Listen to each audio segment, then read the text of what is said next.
If you've ever wondered how to make your Google site more engaging, adding animations is one of the easiest and most effective ways. In today's video, I'll walk you through the full 2025 method to add animations to your Google site. By the end, you'll be able to transform plain pages into eye-catching, interactive experiences. So, let's get started.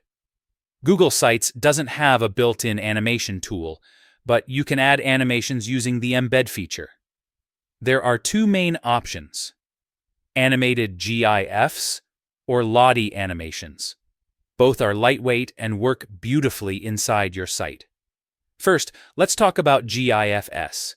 If you already have a GIF file, you can upload it to a hosting service like Google Photos or even an image hosting site. Once uploaded, copy the shareable URL. Now open your Google site, click the Embed option from the Insert menu, and paste that GIF link. Instantly, your animation will appear on the page. It will loop automatically, which is perfect for subtle motion effects. Next, let's cover Lottie animations, which are super popular because they're smooth, scalable, and lightweight. Head over to a site like Lottie Files, browse or create an animation you like, and copy its embed code.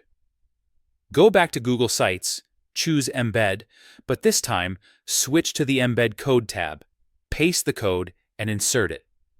Just like that, you've got a high-quality animation playing directly on your page. Here's a quick tip. Keep animations small and purposeful.